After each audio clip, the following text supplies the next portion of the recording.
کہ ابو سعید خدری رضی اللہ تعالیٰ عنہ بما اصحاب کے کسی سفر میں تشریف فرما تھے۔ عرب دستور تھا کہ لوگ آس پاس آ کے رہنے والوں کا دریافت کرتے تھے کہ آپ کہاں سے آئے، کون لوگ ہیں، کہاں جا رہے ہیں اور کتنے دن یہاں قیام کریں گے، اور اس کے بعد آبادی سے کھانا آتا تھا۔ یہ نفوس قدسیہ، روئے زمین پر ملائک کی جماعت، ان کے قریب میں آٹھیری اور وہ ٹس سے مس نہیں ہوئے۔ یہ حیران تھے کہ عرب دستور کہاں چلا گیا۔ اتنے میں اس قبیلے کے سردار کو کہیں سے سانپ نے ڈسا۔ فَسَعَوْا لَهُ كُلَّ شَيْءٍ فَلَمْ يَنْفَعْهُ، بخاری۔ ہر طرح کوشش کی، کوئی آرام نہیں آیا۔ ان کو کہا گیا کہ یہ سفید پوش آ کے یہاں ٹھہرے ہوئے نبی آخر زمان کے لوگ ہیں، ان سے تو پتہ کرو، شاید کوئی کام کا آدمی۔ وہ لوگ آئے اور انہوں نے کہا کہ دیکھیں ہمارے امیر کو سانپ نے ڈسا ہے، ہم نے تو بڑی کوشش کی اور ہر طرح کے سپیرے اور دوائیں استعمال کی، امیر مرنے کے قریب ہو رہا۔ ابو سعید خدری رضی اللہ تعالیٰ عنہ نے کہا کہ میں جاؤں گا اور دم کروں گا، وہ فائدہ ہوگا، لیکن میں یہ پوچھنا چاہتا ہوں کہ عرب دستور کے مطابق ہماری مہمانی یہاں ضروری تھی یا نہیں؟ انہوں نے کہا ضروری تھی۔ کہ اتنے دن سے ہم ٹھہرے ہوئے ہیں، آپ نے پوچھا تک نہیں، لہذا آپ بھی ہمیں کچھ مقرر کریں گے تب جاؤں گا۔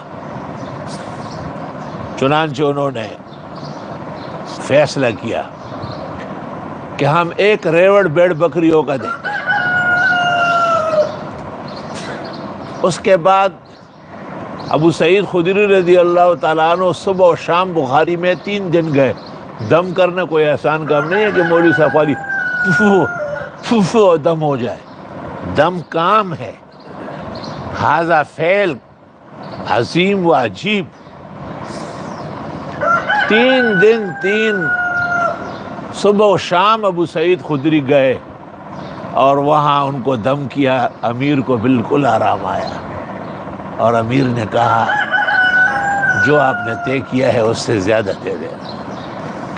3 روایتیں ہیں، ایک روایت میں ہے کہ 30 بکرے تھے، دوسری میں ہے کہ 80 تھے، سنن کی ایک روایت میں 120 ہے۔ علماء دین کہتے ہیں کہ 30 بڑے ہوں گے اور ان کے بچوں سمیت 80 ہوں گے، بعضوں کے بچے 2 3 ہوتے ہیں، وہ ملا لے تو 120 ہو جائیں گے۔ جب حضرت ابو سعید خدری یہ ریوڑ لے کے آئے تو صحابہ نے کہا اخذت علی کتاب اللہ اجرا، یہ قرآن پر اجر لیا آپ نے؟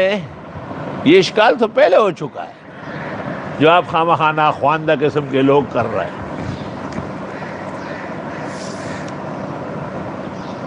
چنانچہ مدینہ منورہ پہنچ کر رسول مرسل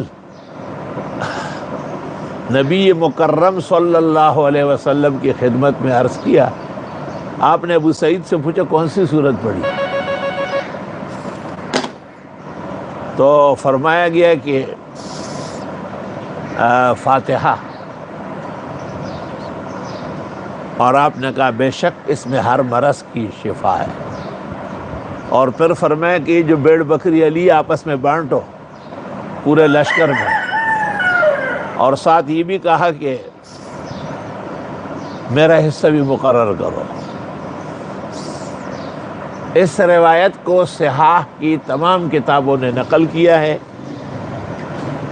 اس کے بعد کسی فقیہ یا مجتہد کا یہ استدلال کہ طاعات پر اجارہ ناجائز ہے محل نظر ہے، اور پھر یہ استدلال کرنا کہ قرآن پڑھنے والا خواہ قرآن خوانی کرے یا قرآن پڑھنے والا تراویح میں پڑھے، اس کو کچھ اکرام اور اعزاز کی نیت سے دینا ناجائز ہوگا۔ اس عاجز اور فقیر کو یہ تمام استدلالات علی خلاف ما عہد عن رسول اللہ صلی اللہ علیہ وسلم معلوم ہو رہی ہے، اس لیے اس قسم کی تمام فتاویٰ کبار کے ہے یا صغار کے ہے، ساجس کے نزدیک رد ہے وہ، کیونکہ ان میں سے کوئی بھی پیغمبر کے ساتھ نبوت میں شریک نہیں ہے، آپ نے وہم تک ظاہر نہیں کیا۔ یہ استدلال کرنا کہ امور دنیا پر جائز ہے، حضرت بنوری نے کہا والعلت تقتضی ان تعم، یہ استدلال کرنا کہ امور دنیا کے لیے تو خیر ہے لیکن امور آخرت ایصال ثواب کے لیے منع ہے۔ شان ورشا کہتے اکف لسانی عنہ، میں اپنی زبان کبھی بھی ایسی نہیں چلاؤں گا، یعنی یہ بھی غلط استدلال ہے۔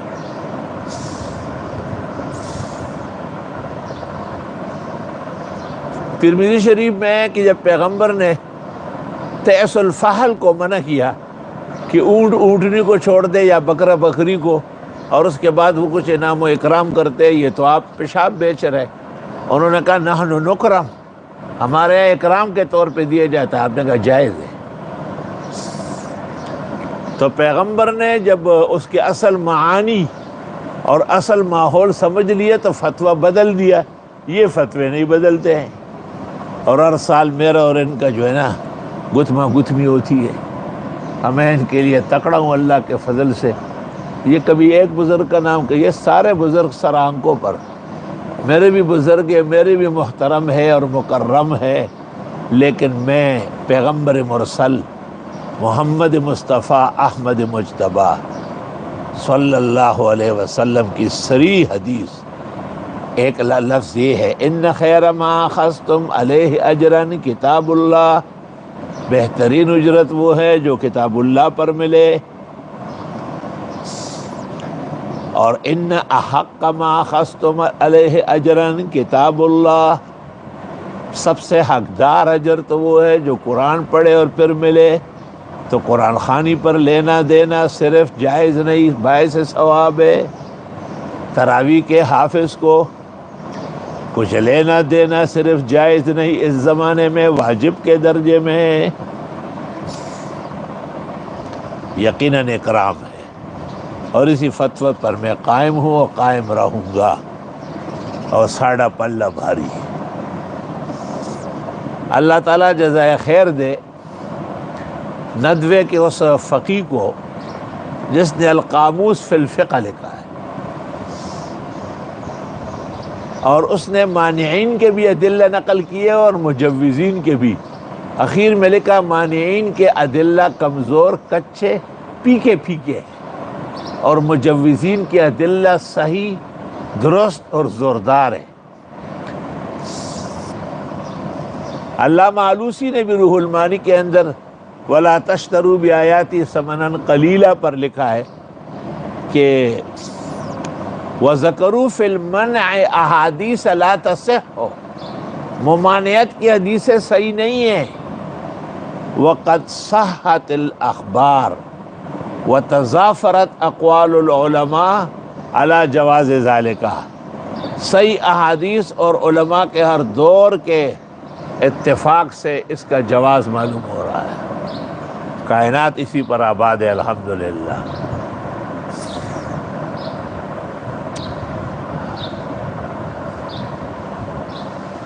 تو مفسرین قائل ہے، فقہا قائل ہے، محدثین قائل ہے، تو میں نہیں جانتا کہ اپنے بعض بزرگوں کو عند الفتاویٰ یہ حدیث مستحضر نہیں ہوئی تو معذور ہے، معاف ہے، اور